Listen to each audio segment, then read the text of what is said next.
Hello everyone, আমি Adri. Welcome to Adri's diary. আজকে আমি আপনাদের সাথে শেয়ার করব তালের পিঠা, যেটা খুবই পারফেক্ট হবে, সফট হবে এবং ভিতরে খুবই একটা স্টিকি ভাব থাকবে। সেই সাথে আমি আপনাদের সাথে শেয়ার করব তালের রস বের করার সহজ পদ্ধতি, যেভাবে আপনারা খুব সহজেই তালের রসটা বের করতে পারবেন। তার জন্য আমি এখানে প্রথমে 2টা তাল নিয়েছি এবং তালগুলো ধুয়ে পরিষ্কার করে নিয়েছি।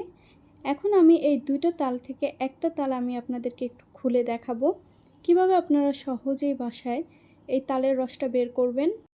তো প্রথমে যে মুখটা আছে সেটাকে ছাড়িয়ে নিচ্ছি। এখন উপরের যে খোসাটা আছে এটাকে একটা সাইড থেকে আস্তে আস্তে খুলে নিতে হবে। আর এই তালটা ছোলা কিন্তু একদমই সহজ। এক সাইড থেকে টানলে খোসাটা খুলে আসে খুব সুন্দর করে। তো এইভাবে করে পুরো তালের খোসাটা ছাড়িয়ে নিয়েছি।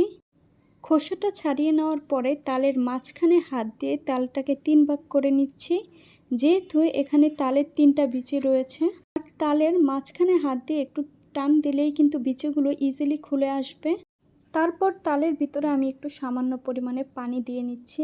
এতে করে তালটার ভিতর থেকে রসটা খুব ইজিলি বের হয়ে আসবে এবং আপনাদের তালের রসটা বের করতে কোনো রকমের সমস্যা হবে না।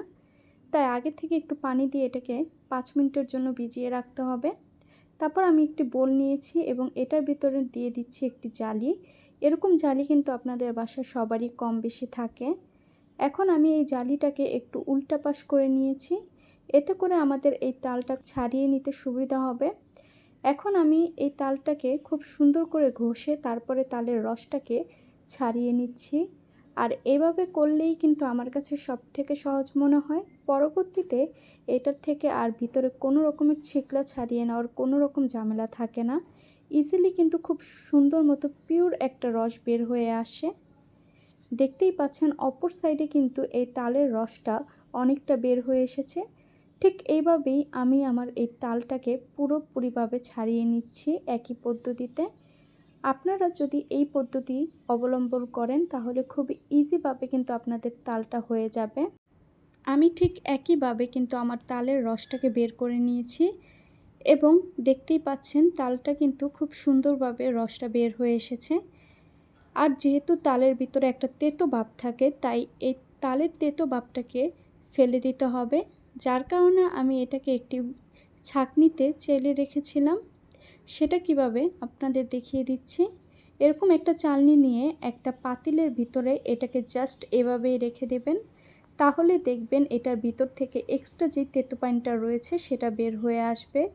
আর এটা প্রায় 4 থেকে 5 ঘন্টা সময় লাগতে পারে। তারপরেই খুব সুন্দর করে তেতো পানিটা সরে গেলে আমি এখন আপনাদেরকে তালের সেই রসটা দিয়ে পিঠা তৈরি করে দেখাবো। তার জন্য আমি এখানে প্রায় 2 কেজির মতো চালের গুঁড়া নিয়েছি। তারপর আমি এখানে দিয়ে দিচ্ছি প্রায় 2 টেবিল চামচের মতো লবণ। আর লবণের পরিমাণটা বুঝে তারপর অ্যাড করবেন। অনেকে মিষ্টির ভিতরে লবণটা খেতে চায় না, সেই ক্ষেত্রে এটাকে স্কিপ করতে পারেন। তারপর আমি এখানে দিয়ে দিচ্ছি প্রায় 2 কাপের মতো চিনি। আমাদের বাসায় যেহেতু চিনির পরিমাণটা একটু কম খায়, সেক্ষেত্রে কমই দিয়েছি। তারপর এই চিনি এবং চালের গুঁড়াটাকে খুব সুন্দর করে একটু মিক্স করে নিচ্ছি। তারপর আমি দিয়ে দিচ্ছি সেই তালের রসটা, যেটাকে আমরা একটু আগেই ছাড়িয়ে নিয়েছিলাম। এখানে প্রায় আমার 2টা তাল লেগেছিল, যেহেতু চালের পরিমাণটা একটু বেশি। আর আমি আজকে এই পিঠার ক্ষেত্রে কোনো রকমের পানি ব্যবহার করব না। তালের পিঠার ক্ষেত্রে কিন্তু পানিটা না দিলেই সবথেকে বেটার হয়। এতে করে যদি আপনারা তালের রসটা দিয়ে পিঠাটা তৈরি করেন তাহলে এটার টেস্টও অনেক গুণ বেড়ে যাবে এবং এটার ভিতরে একটা সুন্দর স্মেল থাকবে। এখন আমি এই তালের পিঠাটাকে খুব সুন্দর করে মিক্স করে নিচ্ছি। তালটাকে এখন আমি এই চালের সাথে খুব ভালো মতো মিক্স করে নিয়েছি। এখন আমি এর ভিতরে দিয়ে দিচ্ছি প্রায় একটা নারকেল। প্রথমে আমি অর্ধেকটা দিয়েছিলাম, পরে দেখলাম যে নারকেলের পরিমাণটা একটু কম, তার জন্য আমি পুরো নারকেলটাই কিন্তু দিয়েছি।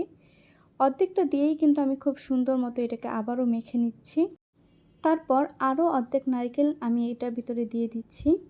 আর তালের বড়ার এই পিঠাতে আপনারা নারকেলটা দিবেন, এতে করে এই পিঠাটার ভিতরে একটা স্টিকি ভাব থাকবে আর এটা কিন্তু খেতেও অনেক বেশি মজার হবে। পারফেক্ট পিঠা তৈরি করার জন্য অবশ্যই ডোটাকে একদমই পারফেক্ট হতে হবে। এতে করে পিঠাটাও দেখতে সুন্দর হবে এবং খেতেও অনেক বেশি মজার হবে। আমি তালের এই ডোটাকে তৈরি করে নিয়েছি। তারপরে আমি এখানে দিয়ে দিচ্ছি তেল। তেলের পরিমাণটা কিন্তু বেশি দিতে হবে। যখন তেলটা গরম হয়ে আসবে তখন কিন্তু আমি এটা ছোট ছোট বড়ার মতো করে তারপরে ভেজে নেব। আর এই পিঠাটা একটু ছোট করলেই কিন্তু এটা খেতে ভালো লাগে। আমি এটাকে বেশি ছোট করিনি, ঠিক মাঝারি সাইজ করে তারপরে ভেজে নিয়েছিলাম। আমার এই ভিডিওটি যদি আপনারা ফলো করে বাসায় তালের পিঠা তৈরি করেন কিংবা তালটা ছাড়িয়ে নেন, তাহলে দেখবেন আপনাদের তালের রসটা ছাড়িয়ে নিতে কোনো রকমের ভেজাল হবে না।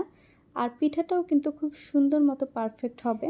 যখন একটা পাশ তালের পিঠা হয়ে যাবে ঠিক তখন আমি অন্য আরেকটি পাশ উল্টিয়ে পাল্টিয়ে এটাকে একটু খুব লালচে ভাব করেই ভেজে নিয়েছি। এতে করে পিঠাটা একটু শক্ত হবে।